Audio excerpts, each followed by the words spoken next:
Allez, on va aller du côté de l'Éthiopie avec les rebelles du Tigré qui acceptent les pourparlers de paix. Et c'est donc une lueur d'espoir qui apparaît après 2 ans de conflit armé dans le Tigré en Éthiopie. Le gouvernement est prêt à participer à un processus de paix sous les auspices de l'Union africaine, ont déclaré dans un communiqué dimanche 11 septembre. Les rebelles du Tigré, en outre, nous sommes prêts à respecter une cessation des hostilités immédiate et mutuellement acceptée afin de créer une atmosphère propice, ont ajouté les rebelles dans cette région du nord du pays. Cette annonce survient alors que les efforts diplomatiques se multiplient pour trouver une solution pacifique au conflit, après que la reprise des combats le mois dernier ait brisé une trêve établie en mars. Le gouvernement éthiopien, quant à lui, insiste depuis longtemps sur le fait que tout le processus de paix doit être négocié sous l'égide de l'Union africaine, dont le siège est à Addis Abeba, la capitale éthiopienne. Mais le TPLF avait jusqu'alors toujours rejeté la médiation de l'envoyé spécial de l'Union africaine dans la Corne de l'Afrique, l'ancien président nigérien Olusegun Obasanjo, en dénonçant sa proximité avec le Premier ministre éthiopien Abiy Ahmed. Le président de la Commission de l'Union africaine, Moussa Faki Mahamat, a salué une opportunité unique de mettre fin à près de 2 ans de guerre et appelé les deux parties à œuvrer urgemment à la mise en place d'un cessez-le-feu, à s'engager dans les négociations directes dans le cadre d'un processus sous l'égide de l'Union africaine, incluant des partenaires nationaux mutuellement agréés. Et on va rester sur cette autre actualité et prendre la direction de l'invité, cette fois pour recevoir Gamal Abina, donc à qui nous disons bonsoir. Bonsoir Gamal Abina. C'est plutôt une bonne nouvelle qui s'annonce du côté de l'Éthiopie avec les rebelles du Tigré qui acceptent voilà, de s'asseoir à la table des discussions après 2 années voilà, de guerre du côté de l'Éthiopie. Il faudra le rappeler, 2 années de guerre intense.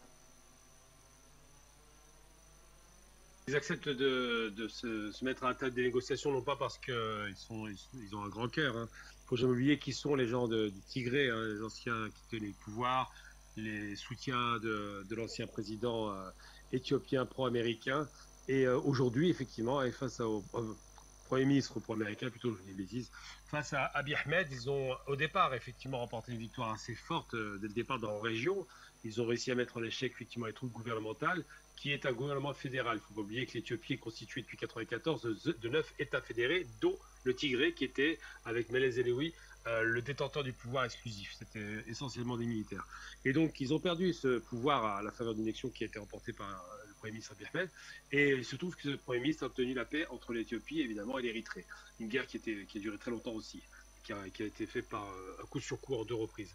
Et donc là, l'Éthiopie et l'Érythrée, ça se passe bien. Il y a une relance économique. Les Chinois ont investi dans les 5 zones économiques spéciales. Ça ne plaît pas aux États-Unis. Donc les États-Unis ont soutenu un mouvement de rébellion qui a été consacré à Washington. D'ailleurs, pour les oublier, l'Amérique est toujours à la manœuvre, puisqu'ils ont fait ça. Ils ont fait une union des forces tigréennes à Washington dans le but de renverser Abiy Ahmed. C'est ça qui était au départ proposé. Et très rapidement, ils ont fait mouvement vers Addis Abeba, capitale tout de même, rappelons-le, de l'Union africaine, dans le but d'en finir avec le Premier ministre qui était, lui, démocratiquement élu, qui a été aussi prix Nobel de la paix, que j'avais oublié. Et donc, ils ont fait ce mouvement. Au départ, ça a marché très bien, ils avançaient très vite, ils ont obtenu beaucoup de victoires, ils avaient réussi à coaliser quelques ethnies locales, et puis très rapidement, il y a eu la contre-offensive emmenée par le Premier ministre Abiy Ahmed, qui s'est mu en chef de guerre, puisque c'est un ancien militaire, et qui a obtenu en moins d'une semaine des résultats extrêmement probants, puisqu'il a littéralement liquidé la colonne militaire qui devait prendre la capitale. Aujourd'hui, il y a eu donc un cessez-le-feu à la suite de cela, puisque la catastrophe côté tigréenne était énorme. Il y a aussi un problème lié à l'alimentation des populations du Tigré, particulièrement dans la capitale. Et il se trouve que la capitale Mekelle n'était plus alimentée, qu'on s'attendait à peut-être une catastrophe humanitaire comme l'Éthiopie avait déjà connu à l'époque. Et il se trouve aussi que Abiy Ahmed est dans une position très favorable à cesser le feu, parce qu'il avait effectivement un rapport de force qui lui était favorable. Ensuite, il y a eu reprise des hostilités de la part des Tigréens qui pensaient peut-être toucher un avantage quelconque. Ça n'a pas fonctionné, ça n'a pas opéré, les soutiens américains étant pas suffisants. Évidemment, Abiy Ahmed, qui lui est soutenu par d'autres puissances un peu plus solides, a décidé d'accepter, semble-t-il, va peut-être accepter ce cessez-le-feu, mais surtout, il va certainement accepter d'aller à la tête des négociations parce qu'il cherche à obtenir une paix civile et un apaisement dans la région, puisque le pays est en plein décollage économique. Donc tous ces éléments clés sont constitutifs aussi d'une tension par rapport aux guerres de l'eau, dont on parle beaucoup, qui est liée au barrage de la Renaissance. On imagine que le Soudan et l'Égypte ne sont pas très satisfaits de ça, mais il semble aussi que là-dessus, il y a eu des accords qui ont été pris ou qui sont en train de se prendre. Donc la question qui se pose, c'est pourquoi les Tigréens arrêtent? Simplement parce que leur offensive militaire est un échec total, parce que c'est un pays de 100 millions d'habitants et les Tigréens leur représentent que 8% de la population à peu près, donc pas grand-chose. Et surtout parce que l'Éthiopie, qui en a peut-être un peu marre des guerres à répétition, a fait corps avec son Premier ministre, qui avait quand même une très bonne image et qui a su ménager son image à l'international, pas en Occident mais dans le reste de l'Afrique. Et il se trouve que le Tigré, aujourd'hui, accepte la médiation de l'Union africaine, qu'elle avait toujours refusée par rapport à Olusegun Obasanjo, qui considérait comme étant pro-Abiy Ahmed. Alors la question qui se pose aujourd'hui, c'est quel sera le type de négociation que les Tigréens vont devoir concéder, parce qu'aujourd'hui, c'est à ça qu'on en est. Ils espèrent un départ des forces éthiopiennes et des forces érythréennes qui étaient coalisées contre eux. Il y a peu de chances que ça arrive. Ils vont sans doute devoir négocier une reddition, je suppose, et à ce moment-là, peut-être une pacification de la région. Je pense que ça prendra un certain temps, mais par deux reprises, les Tigréens qui ont été 2 fois à la manœuvre, c'est les 2 qui ont déclenché les hostilités, il ne faut jamais oublier. Par 2 fois, ils ont été mis en échec. Aujourd'hui, le rapport de force ne leur est pas du tout favorable.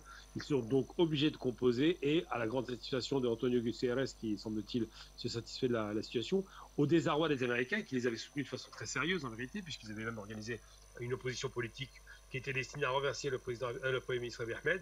L'échec est total aujourd'hui. L'Éthiopie est préservée à nouveau. Et rappelons-le tout de même, c'est pas rien, l'Éthiopie, c'est le seul pays d'Afrique qui n'a jamais été colonisé, le seul pays d'Afrique qui a toujours voulu garder son indépendance et qui finalement aujourd'hui est en train de montrer dans le camp de l'Afrique qu'il est un îlot de stabilité qu'on a voulu déstabiliser. Tous les pays alentours quasiment sont en guerre ou en guerre civile. L'Éthiopie est un des rares pays à avoir cette force suffisamment de cohésion populaire, cette force militaire, c'est une très grande force militaire, et surtout des soutiens de poids comme la Chine, sans doute la Russie très prochainement, qui va permettre à l'Éthiopie d'échapper au pire, à savoir une guerre civile qui était programmée par l'étranger.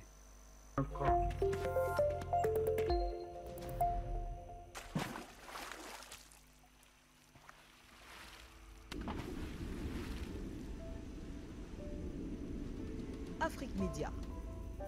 Le monde, c'est nous.